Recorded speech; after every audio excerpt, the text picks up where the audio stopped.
জান্নাতের টিকিট পেয়েছিলেন 10 জন। দ্বিতীয় নম্বর হযরতে ওমর। এই ওমর কেমন সাহাবী, জান্নাতের টিকিট পান্নেওয়ালা ওমর। ওমর রাদিয়াল্লাহু তাআলা আনহু সব সময়, খেয়াল করেন দিকে তাকান, সব সময় মুখের ভিতর পাথর নিয়ে রাখতেন। আল্লাহু আকবার। মুখের ভিতর কি নিয়ে রাখতেন? যুবকরা কথা কন কি? সাহাবা একরামরা জিজ্ঞাসা করলো, ও ভাই ওমর, আপনার জবানের ভিতরে সব সময় কেন পাথর রাখে? ওমর বা একটু কি আমাদের বলবেননি? জান্নাতের দ্বিতীয় সাহাবী, টিকিট পান্নেওয়ালা। এই খেয়াল করেন, জান্নাতের দ্বিতীয় সাহাবী, টিকিট পান্নেওয়ালা, ও নড়াইলবাসীর মানুষ। এবার আপনারা বলেন, যারা জান্নাতের টিকিট পায় এদের কি কোনো চিন্তা আছে? কথা কয় না, আসেনি? কোনো চিন্তা নাই। তারপরেও তাদের ঘটনার দিকে তাকান, কান্না আর কান্না, কান্না। খানার দিকেও বাচ্চা, আমার খানাটা হারাম না হালাল? একজন হাদিয়া দিয়েছে, এই হাদিয়াটা হারাম না হালাল বাছাই করছেনি? করছে? আর আমরা বাছাই ছাড়াই পেট ভরি বুড়ি বানাইতেছি। কি যে খাইতেছি, হারাম না হালাল, সুদ না ঘুষ হিসাবই নেই। ঠিক নাই? ওরে যুবক, ও প্রাণের জিলার মানুষ, নড়াইলবাসীর মানুষ, হযরতে ওমরকে জিজ্ঞাসা করলো, ভাই ওমর, আপনার জবানের ভিতরে কেন আপনি পাথর রাখেন? হযরতে ওমর জবাব দেয়, রে ভাই, আমি এজন্য পাথর রাখি জবানে, আমার জবান দিয়ে যেন কোনো ফাহেসা কথা, কোনো মিথ্যা কথা অথবা কোনো গীবত, কারণ আমি মিথ্যা ও অপবাদ আমার জবান থেকে যেন, অথবা বেশি কথা আমার জবান থেকে যেন না বের হয়। এই জন্য আমি ওমর জবানের ভিতরে পাথর রাখি। আল্লাহু আকবার।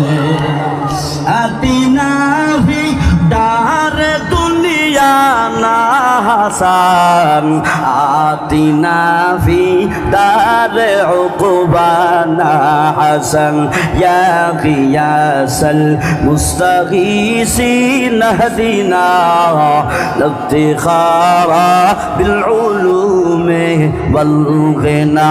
हर गोरी देने को तू तैयार है, जो न मांगे उससे तू बेजार है। তাহলে জবানটাকে হিফাজত করা লাগবে নি? আরো জোরে বলেন। তাহলে জবানে কোনো ফাহেসা, মিথ্যা কথা বলা যাবে, কারো গীবত করা যাবে। আল্লাহ, বয়ানের শুরুতে একটু বললাম আমার যে বিষয়টা দিয়েছিল, এবার বিষয়ের ভিতরে যাই। থাকতে পারবেন তো?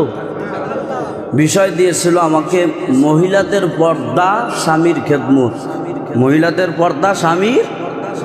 এ প্রসঙ্গে আপনাদের সম্মুখে আম্মাজানেরা যারা আছেন খেয়াল করেন। এন্ড পুরুষরা মনে মনে করবেন, হুজুর যে বিষয় দেশে তো মহিলাকে ওয়াজ, আমরা তাই আর কি আর জায়গা হুজুর মহিলাকে ওয়াজ করবো। এ না, আপনাদেরও ওয়াজ আছে। আপনাদেরও ওয়াজ আসেনি? আসেনি? কোরআনে বড় আপনাদের ওয়াজ। তারপরেও আম্মাজানদের কর্তৃপক্ষ যারা, এরা এই বিষয় দেশে, আমি এই বিষয়ের উপর যদি কথা না বলি তাহলে মন খারাপ করবে না? আল্লাহ আল্লাহ। আসেন, এ প্রসঙ্গে আপনাদের সম্মুখে আমি সূরা আহজাবের 33 নং আয়াত আপনাদের সম্মুখে পেশ করেছি। আল্লাহ কি বলেন, ও আম্মাজানেরা খেয়াল করেন, আপনারাও খেয়াল করেন, কারণ এখানে অনেকের স্ত্রী মাহফিলে আসি নাই, অনেকেরই মা এখানে মাহফিলে আসি নাই, বোনেরা আসি নাই। তো যেই ওয়াজটা করব, এই ওয়াজটা আপনারা শুনে মুখস্থ করে বাসায় যে বলবেন, পারবেন না ইনশাআল্লাহ? স্ত্রীর ওয়াজ করতে পারবেন তো ইনশাল্লাহ। ও হুজুর স্ত্রী আমার ওয়াজ করে আর হেরে আমি ওয়াজ করবো আর কি। আল্লাহ সবাইকে বুঝার তৌফিক দিন, আমি জোরে কম না। এ প্রসঙ্গে আয়াত পড়ছে, আল্লাহ পাক বলেন ওয়াকারনা ফি বুয়ুতিকুন্না ওয়ালা তাবাররাজনা তাবাররুজাল জাহিলিয়াতিল উলা। ও আম্মা জান খেয়াল করেন, আল্লাহ বলেন সূরা আহজাবের 33 নম্বর আয়াত 22 নম্বর পারা 1 নম্বর পৃষ্ঠা, আল্লাহ বলেন এই মহিলারা তোমরা গৃহে অবস্থান করো, ঘরে অবস্থান করো, জাহেলিয়াতের যুগের মহিলাদের মতো তোমরা বাহিরে বের হইও না। এটা পর্দার আয়াত। কিসের আয়াত? পর্দা সে ফরজ, প্রমাণ পাইছেন? পর্দা ফরজ প্রমাণ কি, দলিল কি? সূরা আহজাবের 33 নং আয়াত 22 নম্বর পারা একদম প্রথম পৃষ্ঠা। দলিল পর্দা করা ফরজ, সূরা আহজাবের 33 কয় নম্বর আয়াত? 33 নং আয়াত। আরো আয়াত আছে, যদি বলি সারা রাত শেষ হয়ে যাবে। আমি কয়েকটা দলিল দিয়া আলোচনা গুছায়া মুনাজাত করে দেবো ইনশাআল্লাহ। এখানে আল্লাহ তাআলা বললেন এই মহিলারা তোমরা যেন জাহেলিয়াতের যুগের মতো মহিলাদের মতো তোমরা যেন বের হইও না। এখানে মুফাসসিরিন একরাম তাফসিরে কি লেখছে, তাফসির ইবনে কাসিরের ভিতর লেখছেন, একটু আগে আমি মুতালা করে আসছি, তাফসির ইবনে কাসিরের ভিতর লেখছে জাহেলিয়াতের যুগের মহিলারা, এদিকে তাকান, জাহেলিয়াতের যুগের মহিলারা কেমনে বের হতো, কেমনে পোশাক পরতো। দেখেন এই যে আমাদের যে ঘাড় না, এখান থেকে নিয়ে একদম নিচ পর্যন্ত দুই পাশে ফাড়া থাকতো। কি থাকতো? এখন আমাদের আম্মা জানেরা বোনেরা যারা পরে কামিজ একটু অল্প একটু ফাড়া থাকে না, কিন্তু ওই জাহেলিয়াতের যুগের মহিলারা দুই পাশে একদম এই কাঁধ থেকে নিয়ে একদম শেষ পর্যন্ত দুই পাশে ফাড়া থাকতো। আর এই জাহেলিয়াতের যুগের মহিলারা পুরুষদের সাথে মিলামিশা করে চলাফেরা করত।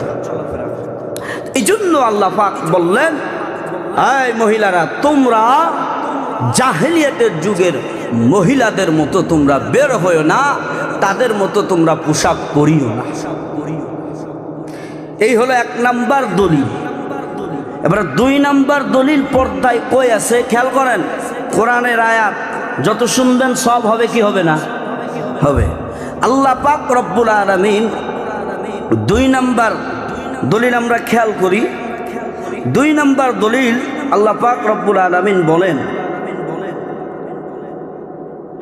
وَإِذَا سَأَلْتُمُوهُنَّ مَتَاعًا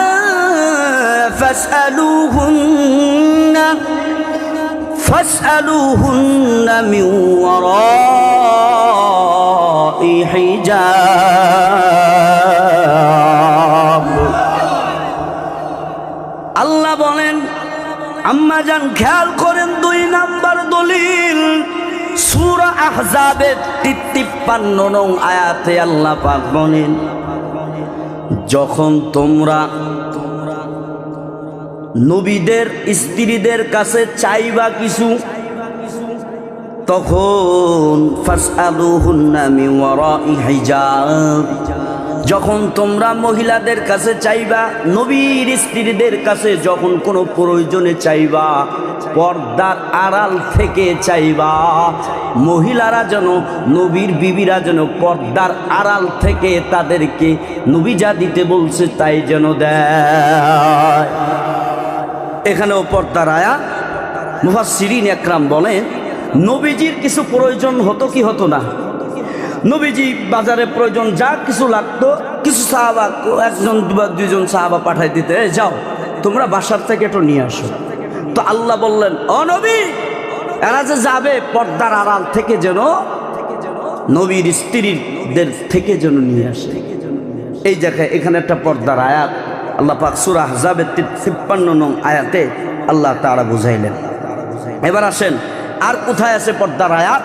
2 নাম্বার দলিল গেল, আম্মাজান খেয়াল করেন। 3 নাম্বার দলিল কোথায় আছে আল্লাহ পাক বলেন ইয়া আইয়ুহান নাবিয়্যু কুল লিআজওয়াজিকা ওয়া বানাতিকা وَنِسَاءِ الْمُؤْمِنِينَ يُدْنِينَ عَلَيْهِنَّ مِنْ جَلَابِيبِهِنَّ